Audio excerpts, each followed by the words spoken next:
Buongiorno, da Sicilia 24 i titoli del telegiornale. Fiumi di cocaina sequestrati dalla Guardia di Finanza a Catania, 2 corrieri della droga intercettati nella zona industriale. I 45 kg di stupefacente avrebbero fruttato 10 milioni di euro. La figlia dell'amante di Matteo Messina Denaro gestiva lo scambio dei pizzini. Arrestata a Pantelleria, Martina Gentile, emerso un legame fortissimo tra il padrino e la giovane donna. Compravendita di voti per le regionali del 2017, condannato Riccardo Pellegrino, vicepresidente del Consiglio Comunale di Catania. L'associazione Antimafia e Legalità chiede le dimissioni. L'ultima parola spetterà al prefetto Librizzi. Medici e infermieri oggi in sciopero anche in Sicilia, una modifica della legge di bilancio, più assunzioni e rispetto delle categorie tra le richieste dei sindacati del settore. Sconti sui biglietti aerei dedicati ai residenti in Sicilia sul portale della Regione. Vi spieghiamo come usufruirne. ITA intanto annuncia nuove tariffe dedicate ai giovani. Santa Lucia, in versione multietnica, scuote la devozione a Siracusa. L'iniziativa di associazioni cittadine mira a rigenerare il quartiere Borgata. Per la Chiesa è stata una scelta inopportuna, ma c'è anche chi è a favore. Il calcio, il Catania ha già proiettato al derby col Messina di sabato sera. Corner, il centrocampista Zammarini ha parlato del momento dei rossazzurri.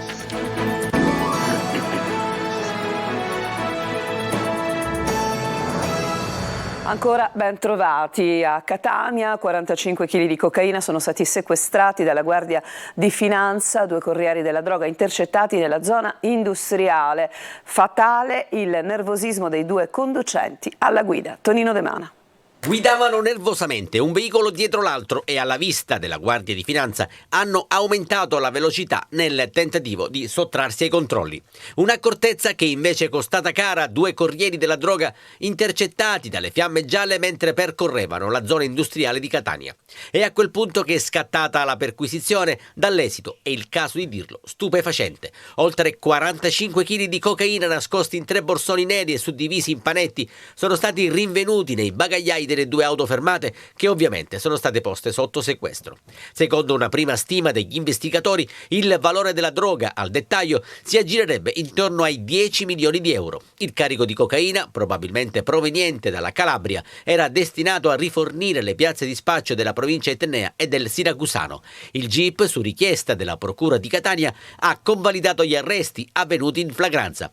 I 2 corrieri sono stati rinchiusi nel carcere di Piazza Lanza. La droga sarà sottoposta ad indagini di laboratorio per essere confrontata con altre partite di cocaina già sequestrate dalle fiamme gialle. Ed è di qualche giorno fa la classifica del Sole 24 Ore che vede Siracusa in testa alla classifica per produzione e spaccio di droga in Sicilia. Noi siamo stati con i carabinieri in alcune zone dello spaccio. Il capitano Ricciardi dice fondamentale è denunciare. Francesco Aloi. Le gazzelle procedono lentamente a caccia degli spacciatori. Siracusa, per il Sole 24 Ore, è la prima provincia in Sicilia, la 7ª in Italia per produzione e traffico di stupefacenti.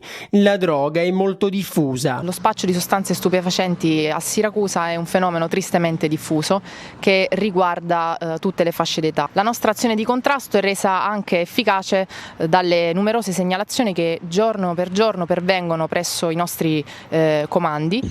Siamo in via Algeri, questa è una delle zone della città dove i pusher sono più attivi. Le principali piazze si trovano in periferia, ma i pusher sono attivi anche in centro. Buongiorno 89, buoni controlli. Buoni anche per noi, notiziamo che noi stiamo effettuando un posto di controllo. Dagli adulti ai giovanissimi la droga attrae sempre più, un vero problema per la società che le forze dell'ordine cercano di sradicare. Tante le operazioni per colpire gli spacciatori. È un mercato che si autoalimenta e quindi così come magari sgominiamo una piazza di spaccio, così se ne crea un'altra. Anche se ritengo non sia il caso di parlare di vere e proprie piazze di spaccio, o comunque non solo di quelle, ma anche di case di spaccio, perché tante volte i pregiudicati si ritrovano presso delle abitazioni e lì confezionano e materialmente ricevono i clienti. E Catania a fare da tramite tra Siracusa e la Calabria per la cocaina cocaina, ma dal capoluogo etneo arrivano i principali carichi di marijuana e hashish che proviene anche da Palermo. E c'è una donna che ha avuto un ruolo fondamentale nello scambio dei pizzini riservati di Matteo Messina Denaro. Si chiama Martina Gentile, arrestata oggi per favoreggiamento della sua latitanza, custodiva i segreti del boss Giusy Lazzara. Matteo Messina Denaro, il boss delle stragi, latitante per 30 anni, aveva un forte legame con la giovane Martina Gentile, la figlia della sua amante Laura Bonafede, insospettabile maestra elementare. «È come se fosse mia figlia», scriveva in un pizzino alla sorella. «Se vedessi il suo comportamento ti sembrerei io al femminile. Sentimento ricambiato dalla Gentile. Ti adoro. Sei l'unica persona con cui parlo più liberamente e con cui sono più me stessa». Così la 31enne, oggi arrestata per favoreggiamento della sua latitanza, fermata a Pantelleria dove si trovava per delle supplenze a scuola. Queste le immagini dei carabinieri del ROS che hanno perquisito questa mattina l'abitazione della donna. Per la procura Martina Gentile ha avuto un ruolo nella sequenza dello scambio di posta di Messina Denaro, quel riservato, sofisticato ed efficacissimo sistema di raccolta e smistamento dei pizzini che il latitante ha sfruttato per comunicare anche con Laura Bonafede, una dei perni nella gestione della sua lunga clandestinità. Le due donne, secondo gli inquirenti, a fare anche da tramite per mantenere il suo ruolo di vertice della mafia trapanese. Delle indagini dei ROS si è scoperto che lo scambio di pezzini di Messina Denaro tra Martina Gentile e Lorena Lancieri, una delle donne del boss, finita in manette nei mesi scorsi, sarebbe venuto proprio nello studio di architettura dell'ex assessore all'urbanistica di Campobello di Mazzara, Stefano Tramonte, in cui le donne lavoravano. L'architetto, che si è dimesso nei mesi scorsi, è indagato. Non c'è solo questo, perché agli atti dell'inchiesta ci sono anche una serie di immagini scattate dalla polizia mesi prima della cattura del boss. Nei frame di un video del 17 dicembre del 2022, ora rianalizzati dai carabinieri, si vede l'auto del boss passare alle 10:59 davanti alla casa della Gentile e della madre Laura Bonafede e rallentare davanti al portone. Scene immortalate che però non insospettirono gli investigatori che tenevano sotto sorveglianza le donne. Compravendita di voti per le regionali del 2017. È stato condannato Riccardo Pellegrino, vicepresidente del Consiglio Comunale di Catania. L'associazione Antimafia e Legalità chiede le dimissioni, ma Pellegrino potrebbe restare in carica. L'ultima parola spetterà al prefetto Librizzi. Tonino De Mana. L'onda lunga delle elezioni regionali 2017 irrompe a Catania e questa volta coinvolge il vicepresidente vicario del Consiglio Comunale Riccardo Pellegrino, esponente di Forza Italia condannato a 2 anni di reclusione, pena sospesa per corruzione elettorale. Una sentenza, quella del Tribunale di Catania, che alimenta le fibrillazioni, politiche non, in una città già scossa dalle dimissioni di Angelo Di Martino dai vertici di Confindustria. E dopo la sortita di ieri torna all'attacco il presidente dell'Associazione Antimafia e Legalità, l'avvocato Enzo Guarnera, che chiede a gran voce le dimissioni di Pellegrino. A prescindere dagli effetti della legge Severino si pone un serio problema di etica pubblica. Può Pellegrino restare a ricoprire l'attuale incarico istituzionale? È la stessa classe politica, aggiunge Guarnera, che ogni anno indossa la maschera del perbenismo e commemora il sacrificio di Borsellino e delle altre vittime dell'illegalità mafiosa. Il processo è l'epilogo di un'inchiesta della DIA che portò a scoprire un sistema di compravendita di consensi, 50 euro a voto, in favore di Pellegrino, che per le regionali era candidato nelle liste di Forza Italia. Pellegrino ha annunciato ricorso in appello e tramite i suoi legali ha fatto sapere che è sereno e continua a lavorare per la città di Catania, riponendo piena fiducia nella magistratura. Niente dimissioni all'orizzonte e quindi potrebbe ancora ricoprire l'incarico di vicepresidente del Consiglio Comunale. Il condizionale d'obbligo: da un lato la pena sospesa non avrebbe alcun effetto sul ruolo istituzionale, dall'altro ci sarebbe un'interpretazione della legge Severino che potrebbe portarlo alla sospensione dalla carica. L'ultima parola spetterà al prefetto di Catania, Maria Carmela Librizzi. Sciopero generale oggi di medici e infermieri. Anche molti camici bianchi in Sicilia hanno incrociato le braccia. Le richieste dei sindacati sono quelle appunto di cambiare la legge di bilancio, più assunzioni e rispetto della categoria. Marco Gullà. Quella di oggi per la sanità è una giornata nera. Medici e infermieri incrociano le braccia per lo sciopero nazionale di 24 ore indetto dai sindacati ospedalieri. Anche la Sicilia ha aderito. Centinaia di medici che oggi non hanno lavorato. Tra le ragioni della protesta, assunzioni di personale, detassazione di una parte della retribuzione, risorse congrue per il rinnovo del contratto di lavoro, tagli alle pensioni. Ma il grande problema che attanaglia la sanità siciliana è la mancanza di medici. Mancano i medici, ma non soltanto nei pronto soccorso, dove siamo a circa la metà delle presenze rispetto a quelli previsti nelle dotazioni organiche. Oggi fa notizia la disciplina dell'ortopedia. Nell'ultimo mese, negli ultimi 2 mesi, abbiamo assistito a un esodo di ortopedici dagli ospedali pubblici al settore privato. Quindi gli ortopedici si dimettono dall'ospedalità pubblica per andare a lavorare o alla Fondazione Giglio, che è molto gettonata da questo punto di vista nell'ultimo periodo, o in qualche struttura privata. Turni massacranti, stipendi non adeguati, i medici in fuga anche per queste ragioni. Vanno a guadagnare il doppio, se non il triplo, rispetto allo stipendio dell'ospedale, e soprattutto dove non hanno reperibilità notturna, dove non hanno la guardia festiva e quant'altro, quindi hanno anche una qualità di vita nettamente superiore a quella che offre l'ospedale pubblico. Siamo stanchi, esausti, c'è gente che lavora anche più di 12 ore al giorno e non possiamo garantire il massimo della concentrazione che ogni paziente richiede e lo sfogo di molti medici che oggi hanno incrociato le braccia. Uno dei motivi per cui scioperiamo oggi è la richiesta di assumere il personale medico, di fare l'impossibile per assumere i medici, perché quelli che sono in servizio sono anziani, l'età media della popolazione medica è superiore ai 55 anni, molti hanno più di 60 anni. E poi le aggressioni negli ospedali, nei pronto soccorso, l'ultima a Sciacca, un'infermiera schiaffeggiata da un 73enne di Villabate.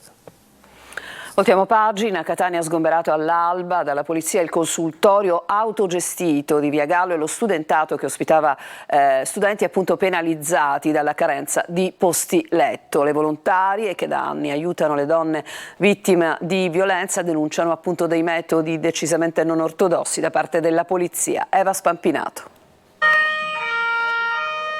Ci hanno sequestrato i telefoni, quindi noi non abbiamo avuto possibilità di chiamare l'avvocato per almeno 1 ora e mezza.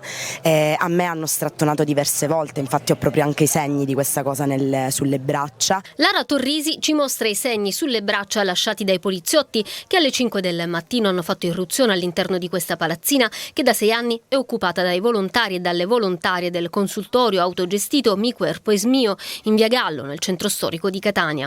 Noi non abbiamo avuto nessun tipo di preavviso rispetto allo sgombero di stamattina. L'immobile è di proprietà delle Biblioteche Riunite Orsino Recupero ed era stato abbandonato. 6 anni fa questi ragazzi lo hanno occupato dando vita ad un consultorio interamente autogestito da tantissime volontarie, ginecologhe, ostetriche, psicologhe e psicoterapeute, avvocatesse, studentesse. Quello che è stato sgomberato è un presidio ad oggi per giovani persone, ma soprattutto un presidio contro la violenza maschile sulle donne e contro la violenza di genere. Stiamo appunto chiamando tutta la città a presidiare in segno di solidarietà in attesa delle prossime iniziative, perché sicuramente quello che sappiamo è che non arretreremo di un passo. Il secondo piano dell'immobile è occupato dallo studentato occupato 9500 che dà alloggio ad una dozzina di studenti esclusi dalle borse di studio e penalizzati dalla carenza di posti letto nelle strutture dell'Ateneo di Catania. Ormai è da anni che proviamo a dialogare per l'affidamento dello spazio in varie forme, ma la risposta è sempre stata nulla. L'anno scorso centinaia di persone e decine di associazioni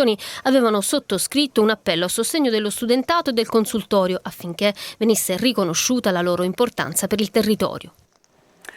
Fuochi d'artificio per 227,60 kg, le cosiddette cassette cinesi, sono stati sequestrati a Catania dalla Polizia di Stato ad un 34enne siracusano che li stava trasportando a bordo di un veicolo lungo l'autostrada A18 in direzione San Gregorio. L'uomo è stato denunciato per trasporto illegale, fabbricazione, possesso di materiale esplodente, di materiale nonché per omessa denuncia. Per mettere in sicurezza tutto il materiale, gli agenti hanno richiesto l'intervento del personale del nucleo artificieri della questura che dopo aver pesato e catalogato il materiale esplosivo lo hanno affidato a una ditta specializzata per la distruzione come disposto dal PM.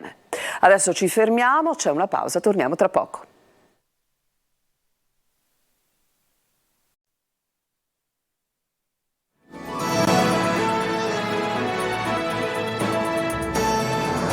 Seconda parte di Sicilia 24. La Sicilia da ieri ha online nel portale della Regione tutte le indicazioni per poter usufruire di sconti sui biglietti dei voli dal 25 al 50%. Noi vi mostriamo adesso un vero e proprio vademecum, vi spieghiamo come poterne usufruire nel servizio di Manlio Viola.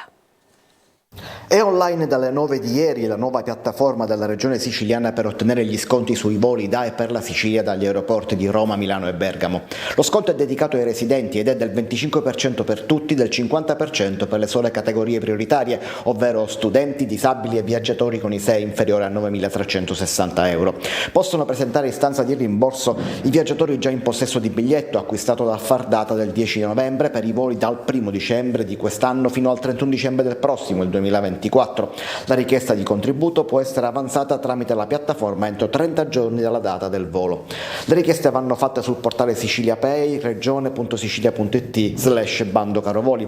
Prima di inserire la domanda occorrerà registrarsi. Chi vola con compagnie convenzionate si vedrà applicare lo sconto direttamente all'acquisto del biglietto. Ma intanto continua la corsa al rialzo dei prezzi. Come Ryanair aveva annunciato, gli sconti per la compagnia irlandese sono soltanto un'occasione per un ulteriore rialzo che di fatto quasi sterilizza gli stessi sconti. Per questo il governo regionale prova a mediare con la compagnia per trovare un'intesa. Intanto sono stangate per chi si appresta oggi ad acquistare un biglietto in classe economy per volare in Sicilia da città diverse da Roma e Milano durante le festività, partendo il 23 dicembre e tornando domenica 7 gennaio. Si trova a dover spendere fino a 521 euro partendo da Bologna e atterrando a Palermo, da Torino, da Genova o da Pisa a Catania, oppure da Verona a Palermo nelle stesse date servono sempre più di 400 euro. Nel frattempo questa mattina il presidente della regione ha incontrato il direttore di ITA, che ha annunciato l'aumento dei voli da e per la Sicilia non solo nelle feste ma anche la prossima estate e agevolazioni tariffarie della compagnia per i giovani dai 12 ai 25 anni con la nascita del Flight Pass che permetterà di creare pacchetti di voucher dedicati ai ragazzi. Da qualche giorno a Siracusa sono apparsi manifesti in città che raffigurano Santa Lucia multietnica, una campagna promossa da un gruppo di associazioni che mira alla rigenerazione del quartiere Borgata. I devoti però si sentono offesi e per la Chiesa è stata una scelta inopportuna, ma c'è anche chi è a favore. Francesco Aloi. Non si rispetta la fede dei devoti. Santa Lucia è Santa Lucia. Il volto di Santa Lucia modificato e sostituito con quello di persone di etnie diverse. Così questi manifesti affissi alla Borgata hanno fatto scoppiare la polemica. Sconsacrare un'immagine sacra con queste cose mi sembra una cosa un po' fuori luogo. Lei cosa ne pensa? Non mi piacciono perché Santa Lucia è una sola e basta. La Borgata è casa mia, è quello che si legge. In basso il nome del gruppo che ha affisso i manifesti. Per loro non ci sono né scandalo né blasfemia. L'obiettivo è quello di rigenerare la Borgata, divenuto quartiere multietnico. D'accordo per l'inclusione, però quando si va oltre i limiti dà fastidio. Ecco, in questo caso hanno dato fastidio. Io non sono d'accordo con quello che è stato fatto, però rispetto chi l'ha fatto. La chiesa è la prima casa di accoglienza di tutti, chiunque, e quindi è bello che Santa Lucia si presti. Ma la pensa diversamente l'Arcidiocesi, che in un comunicato definisce questi manifesti inopportuni. Se uno degli obiettivi di Meta Borgata è fare comunità, si legge nella nota, sicuramente in questo caso si è persa un'occasione. È come se fosse, non so, un dispetto. Offendono troppo perché non è giusto. Tutto questo a ridosso della grande festa del 13 dicembre, giorno in cui Siracusa riabbraccerà la sua Lucia. E adesso ci occupiamo della nostra programmazione, perché in molti casi non si riescono a proteggere le donne vittime di violenza o di abusi. Dopo la morte di Giulia Cecchettin, che risposta può dare lo Stato? Come dicevo, ne parleremo in una nostra trasmissione oggi al nostro Focus, subito dopo il telegiornale, il nostro programma di approfondimento in onda alle 14.30 su Telecolor, oggi condotto dalla collega Lorena Dolci, che avrà in studio il procuratore aggiunto di Catania, Catania Sebastiano Ardita, coordinatore del pool antiviolenza, e in collegamento Antonella Caltabiano, presidente del telefono Rosa di Bronte. Inviate le vostre domande con un messaggio di testo al nostro 342 7455 005. Potrete dunque seguire la nostra trasmissione subito dopo il telegiornale in diretta su Telecolor, ma anche in streaming su lasiciliaweb.it. Ci fermiamo ancora e poi arriva il calcio.